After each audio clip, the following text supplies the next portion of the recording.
बाजार की दुकान को हमने खूब सुंदर जमा के रखा है। बहू है, बेटा है, नाती है, बनती है, पोता है, और जोरदार दुकान जमी। माल भी खूब खप गया, माल भी खूब बिका। जो कमा कर लाए, बेटे ने लिया, बहू ने लिया, पत्नी ने लिया, रिश्तेदारों ने लिया, नातेदारों ने लिया, कुटुंबियों ने लिया, सबने लिया।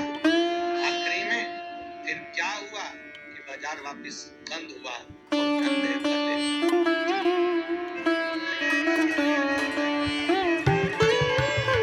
फिर निवेदन करूंगा, दुकान पर बैठकर व्यापार में, व्यवसाय में, नौकरी में, दुकान में जितना बैठकर कमा रहे हो उसका भोग तुम्हारी पत्नी, पोते, बहुएं, पोता पोती, रिश्तेदार, साथी सब भोगेंगे। पर तुमने जिस तरह से कमाया है उसका भोग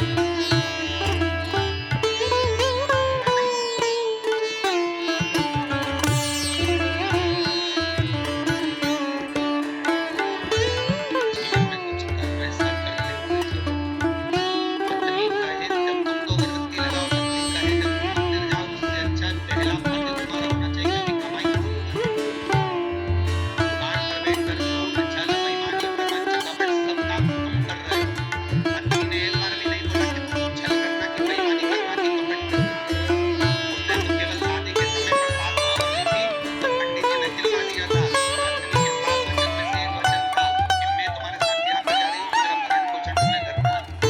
भाई सच्ची बात हो, तो केवल पत्नी ने एक बार भी नहीं कहा कि तुम ढेर सारा कमा कर लेकर आओ। बच्चे कभी नहीं कहते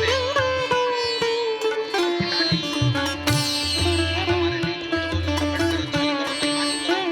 बच्चे कभी नहीं कहेंगे, ना पत्नी कहेगी। जब ऊपर जाओगे, जब की गेट चढ़ोगे तो यमराज तुम्हारे नरक में पटकेगा, तब कहोगे मैंने पत्नी के लिए बोला था, मैंने बच्चों को पढ़ाने के लिए, आगे बढ़ाने के लिए बोला था, मेरे अकेलेपन में क्यों भटक रहे हो? पत्नी बच्चों को भी तो पढ़ाओ। यमराज भी कहेगा झूठ तुमने बोला, कपट तुमने करा, बेईमानी तुमने करी, छल तुमने करा, तो भोग भी बताए करोगे ना। ये माताओं के चक्कर में नहीं रहते देखो, तो यमराज क्या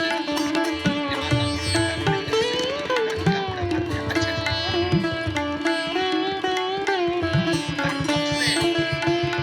कब से हमारा नाम है धर्म पत्नी।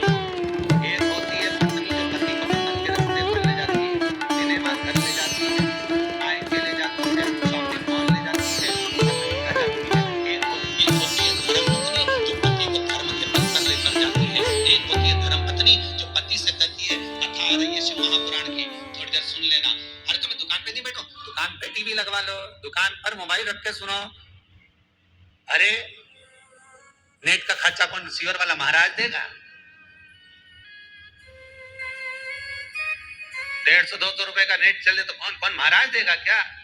तो पत्नी उस समय पर एक शब्द जरूर बोल दे कि कमा किसके लिए रहे हो, पहले ये तो बताओ। घर में रोटी का डब्बा लगा लगाया रह जाता है, पत्नी फोन कर करके रह जाती है, आ जाओ भोजन तैयार है, आ जाओ। ग्राहक ऐसे टूट पड़ रहे, ऐसे टूट पड़ रहे कि 1 मिनट तो खाना खाने की फुर्सत नहीं। और बच्चा टिफिन लेके आ गया तो टिफिन 2 घंटे तक रखा दिया, ठंडा हो गया, सारा की सारा बेकार हो गया। और तुमको ठंडा भोजन गाय की सांदी जैसा बस खा रहे, ऊपर से दुकानदार फिर ग्राहक बोल रहे सेठ जी मुंह में रोटी,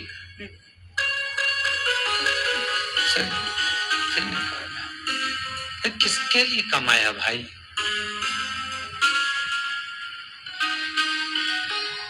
ना राम नाम लीनो तूने भरी जवानी में, तो डूब के मर जा रे चुल्लू भर पानी में। और समझने वाली बात तो ये कि इतना बड़ा मनुष्य चुल्लू भर पानी में डूबे कैसे?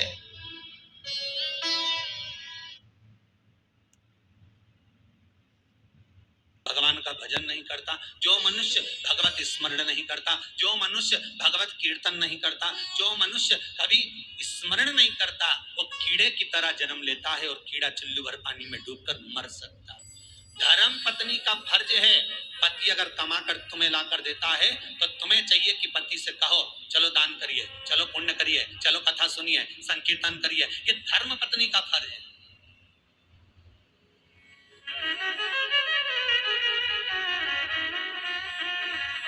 सारे कथाकार मिलके, कई बार हमने सुना लोग उसको क्या नाम थी जिसकी नाक कट गई थी रे,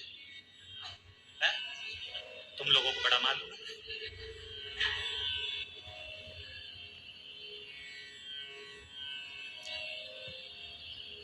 मतलब इतनी फेमस है, तुम्हें भी मालूम था? कड़ल जी मालूम था? बड़ी फेमस है वो। होना भी चाहिए उसको फेमस, क्यों नहीं होना चाहिए? उसके बराबर दुनिया में कोई भक्त नहीं होगा भगवान का उसके जैसा। आप में से कितने लोग हैं जो भगवान के सामने जाकर कह दे मैं तुमसे शादी करूं? जितने लोग यूट्यूब पर कथा सुन रहे, टीवी पर सुन रहे, ईमानदारी से बोल देना किसी ने जाकर भगवान के मंदिर में जाकर कहा हे भगवान मैं तुम्हारे साथ शादी करूंगी। तुम तो इंसान हो, और राक्षसी थी सूर्पणखा जो भगवान के सामने सीधा प्रस्ताव लेकर पहुंच गई कि तुम सम पुरुष न मो सम नारी, इसलिए मैं तुमसे विवाह करना चाहती हूँ। भगवान इतने खुश हो गए कि जिंदगी में कहीं की तो मिली जिसने कहा कि तुम्हारे जैसा पुरुष नहीं होगा, मेरे जैसी नारी नहीं होगी। दुनिया समझे तब तो। या तो जो जाए भगवान के पास, नहीं भगवान दुकान नहीं चल रही, भगवान छोरा दे दो, भगवान बहू दे दो, भगवान ये दे दो। भगवान भी इतना बोर हो जाता कि भगवान ने भगत से कहा एक आध दिन तू आके बैठ जा,